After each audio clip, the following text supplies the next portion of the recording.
Give me a Charlie Daniels story, because this is such a special night. When did the first time you and Charlie Daniels would have crossed paths? Charlie Daniels and I met right after I released Country Club in 1989. Okay. I released that song in August of 89, and we were on tour together at the Sands Hotel for Rodeo Week in Las Vegas in December of 89. And they wouldn't even, I was so brand new, they wouldn't even put my name on the marquee. And they stuck us in a sweeping compound closet. That was the green room? Yeah, that was our dressing room. Right, gotcha. Yeah. So 5 guys were trying to get dressed in a broom closet. Ooh. And the first day before our show, Charlie came down to our dressing room, and he introduced himself, and he looked at the room, and he said, "What is this room they got you in?" I said, "Sir, it's our dressing room." He said, "I'll be damned." And he said, "Hang on just a minute." And he left, and he was gone about 10 minutes, and he came back. He said, "You guys follow me." And so, like a little bunch of ducklings following a mother duck down the hallway, we followed him all the way down to this huge dressing room that was his dressing room. And it was big enough to land a plane in. I mean, it was huge. And he opened the doors up, and he said, "Now this is your dressing room." He said, "From now on, everything that's mine is yours. Feel welcome here." And every night when I would go on stage during that week, I'd look off to the side of the stage, and I saw this big silhouette of the hat that Charlie was wearing. Watching the set? Watching from beginning to end. Yeah. And at the end of the week, he pulled me to the side. I thought I was in trouble. I thought I'd done something wrong, because he had a line of about 150 people waiting outside for a meet and greet after the show. And he stuck his head out the door of the dressing room. He said, "Folks, I'll be right with you in just a minute, but I need to go talk to my little buddy here for a second." And he pulled me down this hallway, and we got to a stairwell. He said, "Sit on the stairwell for a second. I want to tell you something." And he said, "I've been watching your set every night." And he said, "You know something, son? You're going to have a career in this business as long as you want one." He said, "I love watching you." And he said, "I love watching what you do to an audience." He said, "And I know that it can be difficult sometimes when you're just trying to break into the business." But he said, "Here's all my phone numbers.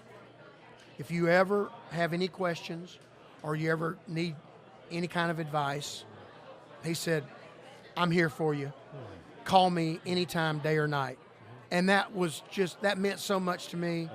And it still means a ton to me. Well, that speaks volumes of the man, does. Doesn't it? It really does. Wow. So 27 years later, you mentioned 1989 for Country Club. Yes. We've got a man and his guitar live at the Franklin Theater. Last time you were with us on Coffee Country Cody was right before that show. That's correct. You know, and I think, your voice is so iconic, so identifiable. I think sometimes a lot of things get lost in the shuffle. People don't realize what a great songwriter you are. Well, and when I was looking at the credits on that record, I'm like, well, damn, I didn't know he wrote that one. No, I knew he wrote that one. But but you know what I mean? You're known for one thing, you forget other things. But it's a great record, though. Well, you know what? Songwriting has been one of the greatest things that I have been able to associate with my career over the years. I think the greatest compliment that I get paid by anybody is not when somebody comes up and tells you, "Oh, we saw you at a certain show and you were great," and that's good. But the greatest compliment is when somebody comes up and says, "When you wrote that song, whatever it may be, you must have been reading my mail, because that's a sentiment or an emotion that I've been trying to express or trying to say or put into words for such a long time, and you did everything that I've been trying to do as far as putting it into words."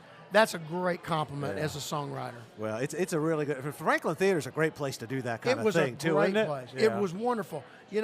We had an opportunity to do that particular album in several different places, and one of the biggest reasons that I chose the Franklin Theater was because A, it was a great sounding room, B, it was a great looking room on camera, and C, it was so close to Nashville, which is where so much of the music that I've done for all these years has come from. So it was an honor for me to be able to be a part of it. One last thing before I let you go. So when I was in college, one of the bands we played on our college radio station was Scandal. And I have to admit, I had a huge crush on Patti Smythe. Yes. And she went on to record a great duet with Don Henley called Sometimes Love Just Ain't Enough.